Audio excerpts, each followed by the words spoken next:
साईं बाबा का नाम लेके अब हम गीता के चौथे अध्याय ज्ञान कर्म संन्यास योग इसका आज पाठ करेंगे। इस अध्याय में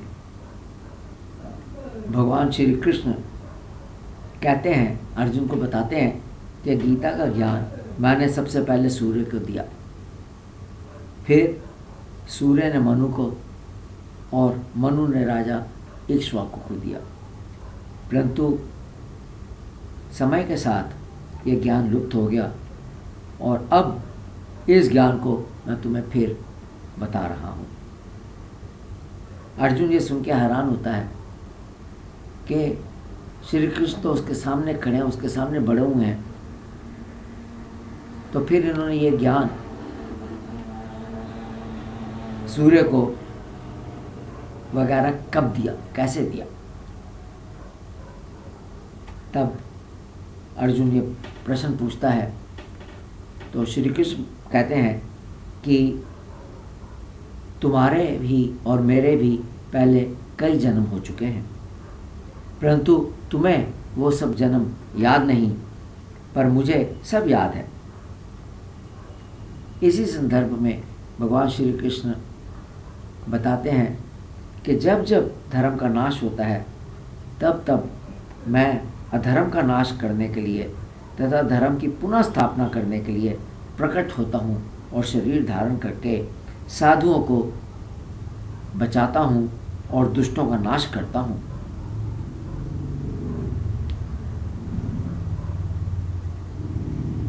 तो यह बहुत महत्वपूर्ण बात है जो इतने भाग में बताया गया है। पहली बात कि हमारा जन्म मरण चलता रहता है, हम भूल जाते हैं हमारे पिछले जन्म भी थे और आगे आने वाले समय में भी जन्म होंगे, लेकिन हम वो सब भूल जाते हैं। जन्म के प्रवाह को रोकने के लिए ही, ये चक्कर को रोकने के लिए ही परमात्मा की स्तुति की जाती है, क्योंकि जब जन्म होगा तो दुख साथ में होंगे। शास्त्रों में लिखा है 5 तरह के दुख सबको होते हैं।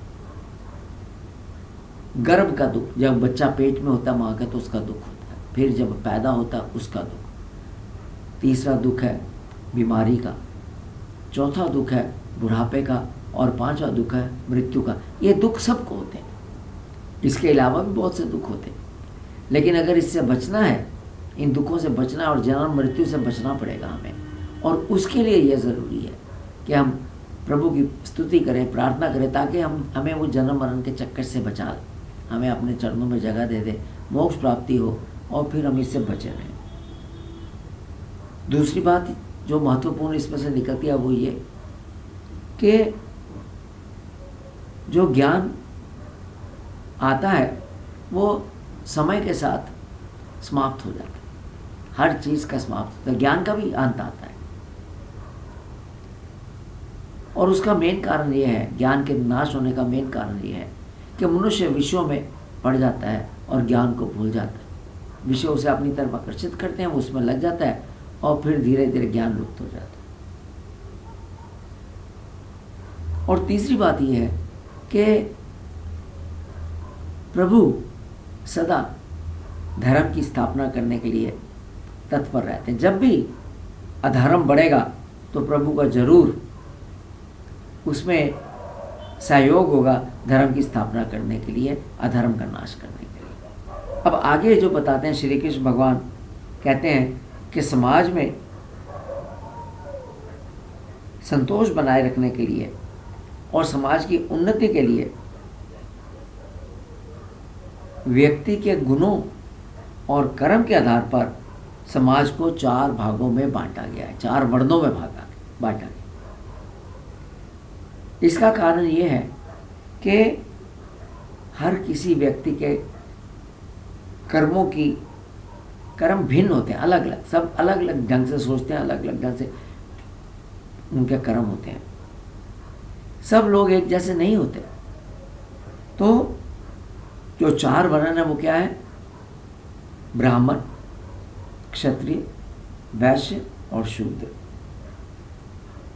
तो प्रभु कहते हैं समाज में संतोष बनाए रखने के लिए और समाज की उन्नति के लिए ये समाज के अंदर कर्म और गुण के आधार पर, कर्मों के आधार पर और गुण के आधार पर, जैसा किसी प्रकृति के जैसे गुण है, सतगुण रजगुण तम, तो जैसा किसी का गुण है, कोई विचारवान है, पढ़ने लिखने वाला है ब्राह्मण, और उसके कर्म, इसके आधार पर वो ब्राह्मण बनेगा।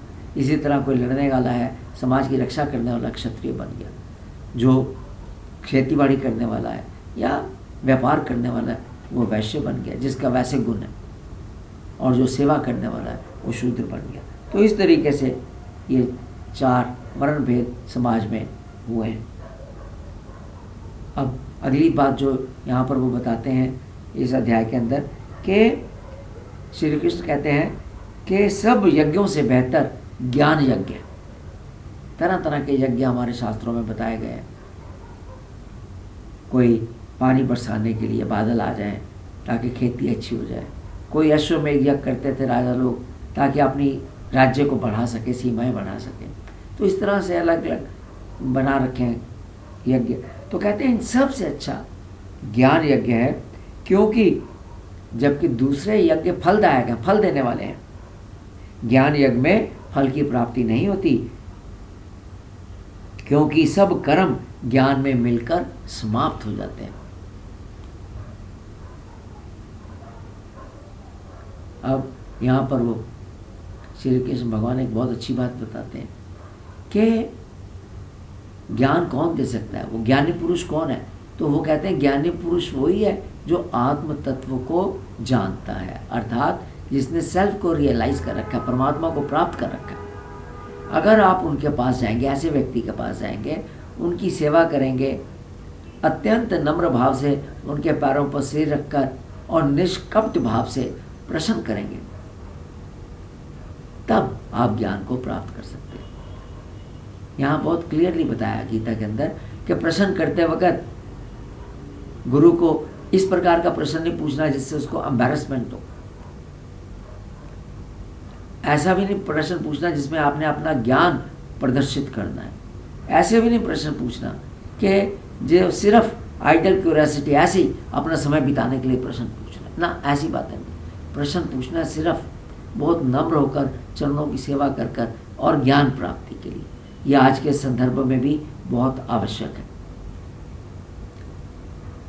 आत्मज्ञानी प्राप्ति के लिए श्रद्धा और इंद्रियों पर नियंत्रण जरूरी है।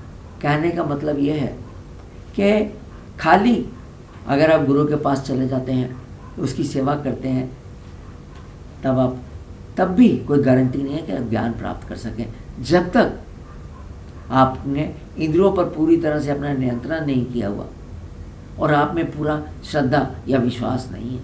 ये 2 कंडीशंस का होना बहुत ज़रूरी है, तभी ये होगा।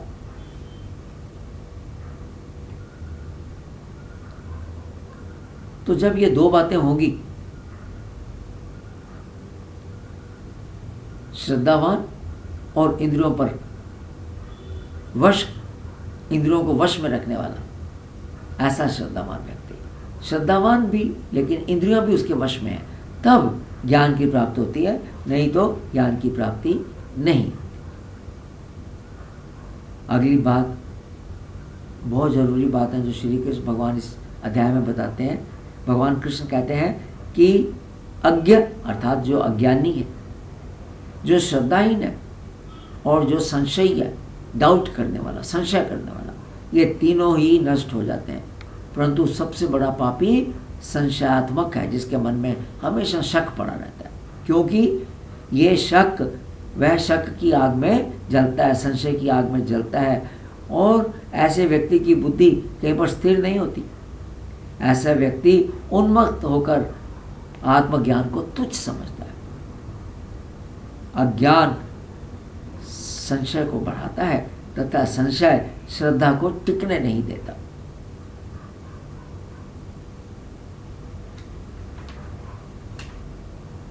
अब यहाँ पर एक और बात बताना जरूरी है। भगवान श्री कृष्ण कहते हैं कि ज्ञान 2 प्रकार का है।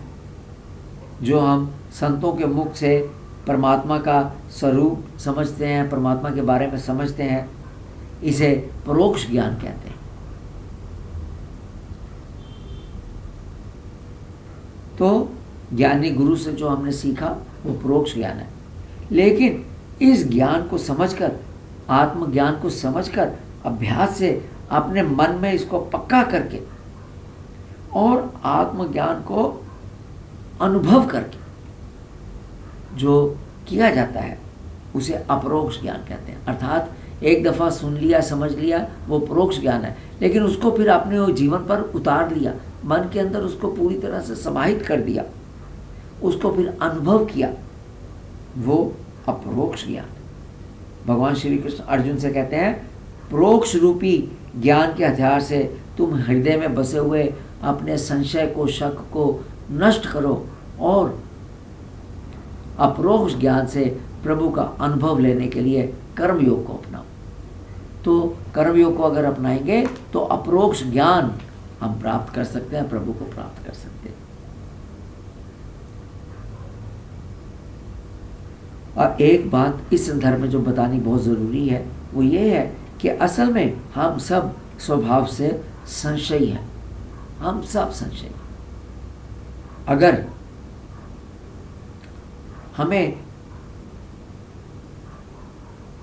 परोक्ष ज्ञान प्राप्त हो, अगर हम जान भी जाए, जैसे हम गीता का पाठ कर रहे हैं, ज्ञान प्राप्त करते हैं, या उपनिषदों का पाठ किया या ब्रह्मसूत्र, तो क्या है वो सब पाठ करके अगर परोक्ष ज्ञान को प्राप्त भी कर लें, तब भी संशय में होने के कारण इसे जीवन में हम नहीं उतार पाते, क्योंकि हम मैं और मेरेपन का जो अधिकार है, ये मेरा है, ये मैं हूँ, इसको भूल नहीं पाते।